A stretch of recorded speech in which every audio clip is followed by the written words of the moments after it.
मग इथं बसलं तर प्रत्येक तत्वाला माझी गुरु बघा. अरे ज्या प्रकारे छत्रपती शिवाजी महाराजांना ज्या प्रकारे धर्मवीर संभाजी महाराजांना या हिंदू धर्माचं रक्षण केलं ना, त्या प्रकारे आपल्या हिंदू धर्माचं रक्षण करता आलं पाहिजे महाराज. अरे धर्मवीर संभाजी महाराज छत्रपती शिवाजी महाराज या हिंदू धर्म यांच्या काय हिंदू धर्माचं रक्षण जर कोण करत असेल याच भारतातला जवान त्या ठिकाणी तो राब राबतो, हाडाची काढ करतो, रक्ताचं पाणी करतो, उन्हा तानामध्ये तो राबतो आणि आपण त्या ठिकाणी आपण आज निवांतपणे झोपतो बघा. बरोबर आहे. आज असे राजे होऊन गेले महाराज. हा छत्रपती शिवाजी महाराज होऊन गेले. एक तो राजा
शिवाजी महाराज धर्मवीर संभाजी महाराज महाराज.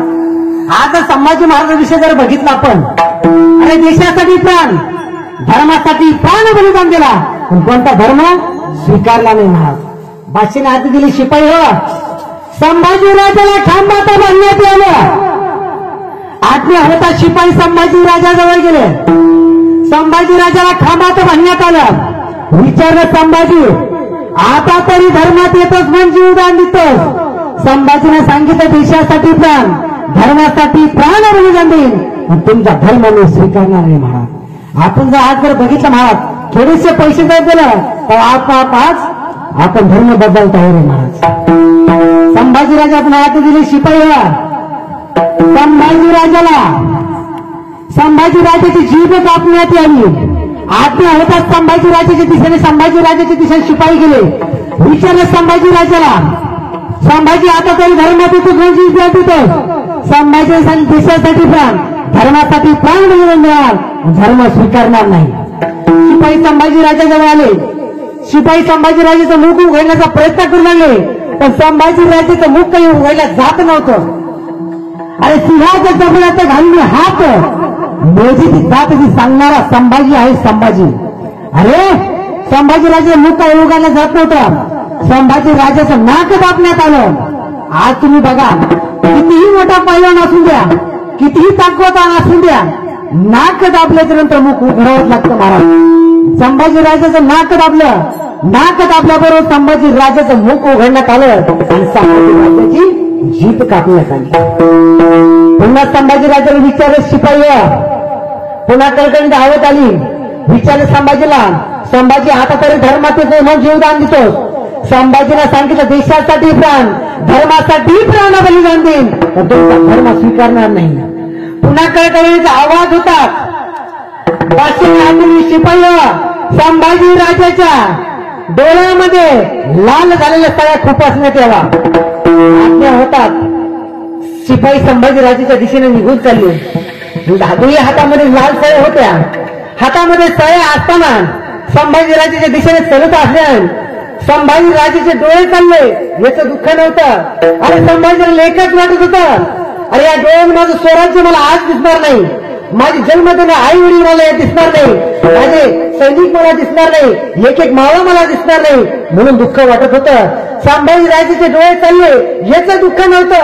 अरे जसं जसं सगळ्या जवळ येऊ लागल्या तसं तसं संभाजीराजाचं अंतःकरण जवळ येऊ लागलं होतं महाराज. दोन्ही डोळ्यामध्ये सगळ्या खुपसण्यात आले संभाजीराजाच्या डोळ्यामध्ये, पण रक्त वगैरे निघलं नाही, फक्त दोन काळेखुट्ट असे भोक्षे पडले होते महाराज. पुन्हा संभाजी विचार, संभाजी धर्मात येतो म्हणून जीवदान देतो, संभाजी देशासाठी प्राण धर्मासाठी प्राण मिळवून देईल, तर तुमचा धर्म मी स्वीकारणार नाही महाराज. हा धर्म स्वीकारणार नाही. अरे देश धर्म पर मिटने वाला शेर शिव का छावाता, देश धर्म पर मिटने वाला शेर शिव का छावाता, महान परामंदर परमता भी एकही शंभू राजात आहे, एकही शंभू राजा. अरे संभाजीराजाविषयी बोलायचं खूप काही महाराज. अरे हाताचे काटाळे काढे, हातात पायाचे काटाळे काढे, बोटाचे नख काढे, भरपूर काही आहे. आणि तुम्हाला जर पाहायचं असेल तर छावा मूवी आलेला आहे, त्याच्यामध्ये तुम्ही सगळं चित्रित पाहू शकता. आणि नसलं जर पाहायचं असेल तर आळंदीपासून 15-20 किलोमीटर अंतर आहे सोलापूर गावामध्ये संभाजीराजा सर्व चरित्र तुम्ही पाहू शकता महाराज, आहे का नाही.